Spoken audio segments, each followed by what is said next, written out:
Defiance is a Gerstlauer Eurofighter at Glenwood Caverns Adventure Park in Glenwood Springs, Colorado.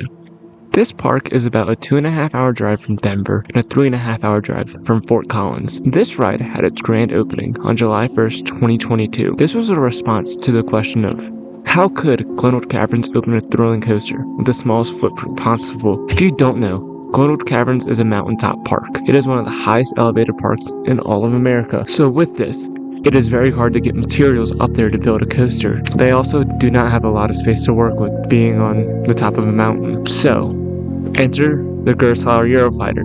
These coasters are infamous for being cheap and taking up little to no space. You can find these at boardwalks, small parks, and Six Flags for some reason. Some more well-known ones are Shellraiser, Adrenaline Peak, and Saw the Ride. On a ride very similar to that in the Mall of America. It's called a tower coaster, so it goes way up like this and then drops more than 90 degrees coming down. He really liked that ride, but we had some other ideas. It wasn't the only idea that we had. Of course, he won. I got to be involved in going out to several different companies, providing them with plot maps of the park, inviting them to come look at it, and they walked around the train, and then they each came back with a proposal.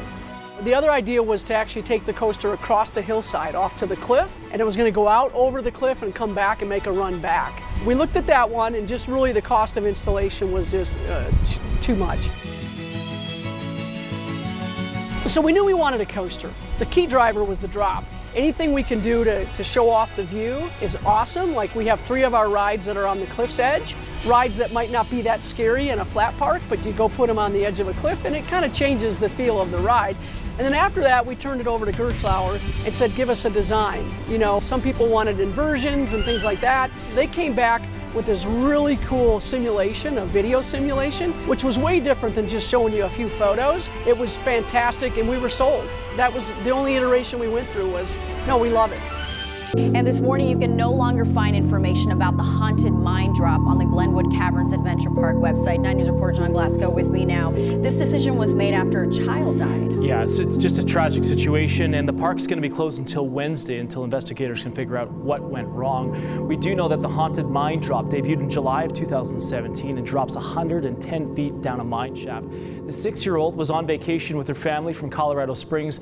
She was on the ride at the Mountaintop Amusement Park Sunday night when something went wrong. The Garfield County Coroner's Office says that the 6-year-old girl died on the ride. After the incident, park employees started first aid, but it was too late. The general manager offered a brief statement saying that we are deeply saddened and we ask that you keep the family of the deceased in your thoughts and prayers. Some of the rides, they have age and height requirements according to the park's website. The haunted mine drop has a height minimum of 46 inches. It also says that a waiver is needed to ride on that ride. Now, we don't know how tall the girl was or whether she was riding alone. The little girl's name has not yet been released. Now, 9 Wants to Know took a closer look at the data when it comes to amusement park accidents in Colorado.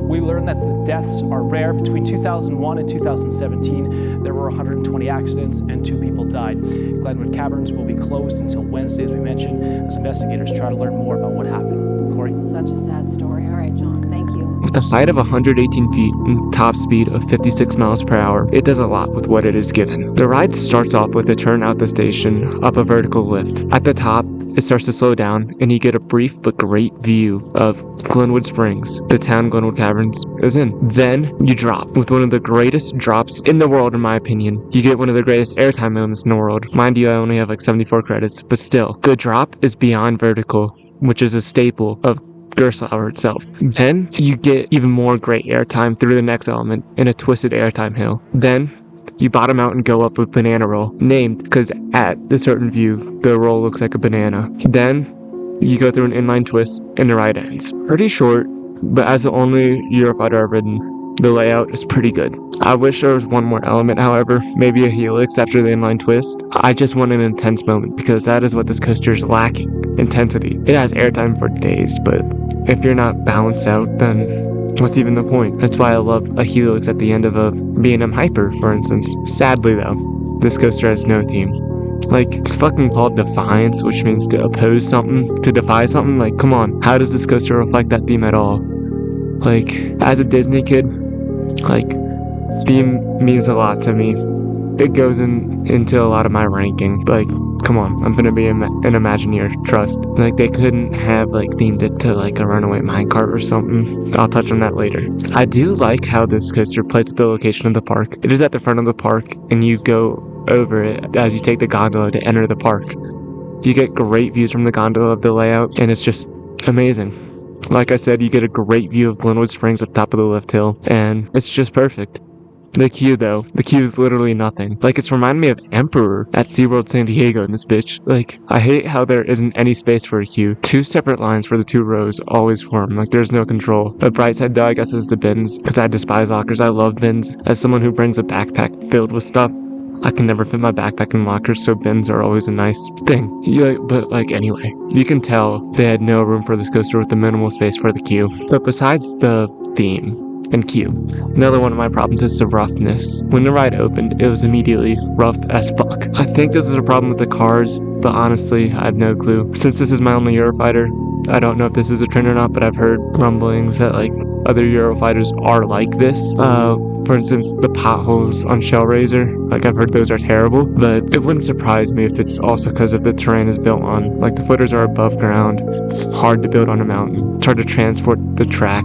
Like, there's a lot of things it could have been. Either way, it has gotten better with the addition of pads on the restraints. These were added like last year. The restraints before were hard over the shoulders with an attached lap bar. The restraints are still the same, but the padding on the shoulder restraints are definitely a plus. But even besides that, I still hate the restraints, because not only does your head still get knocked around back and forth, but the lap bar crushes your thighs. Like, this is thigh crush. Fuck Sky Rush. Like, this is thigh crush. Crushes your thighs at the end. And when they have multiple cars, which isn't always, they sometimes have only one car, but when there are multiple cars, when you're sitting waiting there, it is terrible. It feels like you're in hell. Like, why couldn't have this just been a lap bar? Like Monster at Adventureland, for instance. Unpopular opinion, but I love the color scheme of the ride with the green track and brown supports. It reminds me of Psycho Mouse at California's Great America. Like, compare this to the Cliffhanger in the park, for instance. That coaster hasn't gotten a paint job in a while. Despite me liking the track, I think the trains, color-wise, are a mess.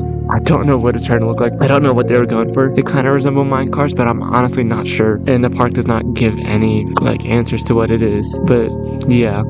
Anyways, with all this taken into account, I give Defiance at Glenwood Caverns a 5.5 out of 10, which is just above average for me. This coaster could go up in my ranks if they fix the roughness issues, if they fix the restraint issues, and maybe if they give it a goddamn theme. Like, come on. I know not a lot at this park has a theme, but look at Crystal Tower, for instance. At least they attempted a theme with that. Like, so, anyway, guys, like, subscribe, comment, interact with it. Trying to get to 500 subscribers. I'm going to be posting more roller coaster reviews in the future.